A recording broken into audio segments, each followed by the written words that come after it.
I was 18 years old when I got married. I belonged to a very conservative family, a Baloch family, where good daughters never say no to their parents.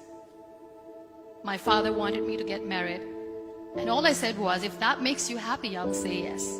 And of course, it was never a happy marriage. Just about after 2 years of getting married, about 9 years ago, I met a car accident. Somehow my husband fell asleep and the car fell in the ditch. He managed to jump out, saved himself. I'm happy for him. But I stayed inside the car and I sustained a lot of injuries. The list is a bit long. Radius ulna of my right arm were fractured. The wrist was fractured. Shoulder bone and collarbone were fractured. My whole rib cage got fractured. But that injury that changed me and my life completely was the spine injury. Many people came to rescue. They gave me CPR. They dragged me out of the car. And while they were dragging me out, I got the complete transection of my spinal cord. Those 2.5 months in the hospital were dreadful. I was at the verge of despair. One day, doctor came to me and he said, well, I heard that you wanted to be an artist, but you ended up being a housewife. I have a bad news for you. You won't be able to paint again. Next day, doctor came to me and said, your spine injury is so bad, you won't be able to walk again. I took a deep breath and I said, it's all right. Next day, doctor came to me and said, because of your spine injury and the fixation that you have in your back, you won't be able to give birth to a child again. That day, I was devastated. I started to question my existence. Why am I even alive? So what kept me going was, one day I asked my brothers, I know I have a deformed hand, but I'm tired of looking at these white walls in the hospital and wearing these white scrubs. Bring me some colors, bring me some small canvas. I want to paint. So the very first painting I made was on my deathbed, where I painted for the very first time. What an amazing therapy it was. Without uttering a single word, I could paint my heart out. I could share my story. People used to come and say, what lovely painting, so much color. Nobody could see the grief in it. Only I could.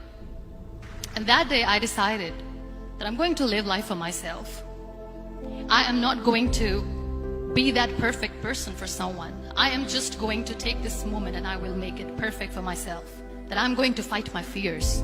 So I wrote down one by one all those fears.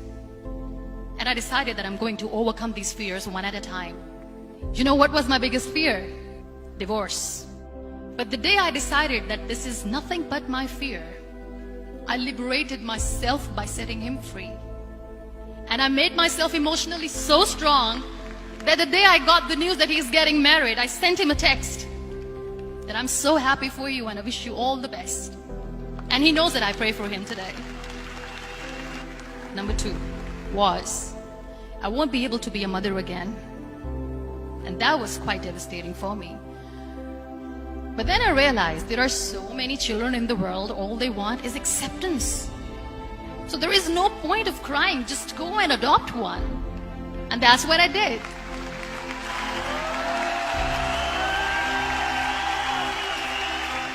I gave my name in different organizations, different orphanages, and I waited patiently.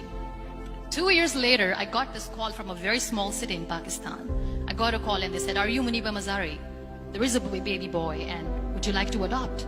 I could literally feel the labor pain. I said, yes, yes, I am going to adopt him. I am coming to take him home. And that day, I was 2 days old, and today he's 6.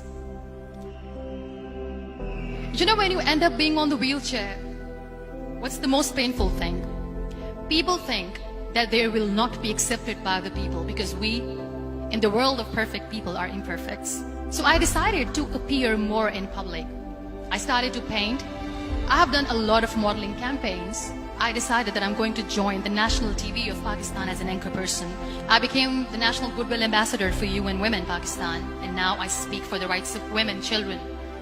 I was featured in BBC 100 Women for 2015. I'm one of the Forbes 30 under 30 for 2016. So when you accept yourself the way you are, the world recognizes you. It all starts from within. We have this amazing fantasy about life. This is how things should work. This is my plan. It should go as per my plan. If that doesn't happen, we give up. I never wanted to be on the wheelchair. Never thought of being on the wheelchair. This life is a test and a trial, and tests are never supposed to be easy. So when you are expecting ease from life, and life gives you lemons, then you make the lemonade, and then do not blame life for that. It is okay to be scared. It is okay to cry. Everything is okay, but giving up should not be an option. They always say that failure is not an option. Failure should be an option, because when you fail, you get up, and then you fail, and then you get up, and that keeps you going.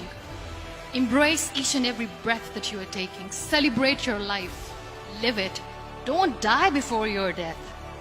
Real happiness lies in gratitude. So be grateful, be alive, and live every moment.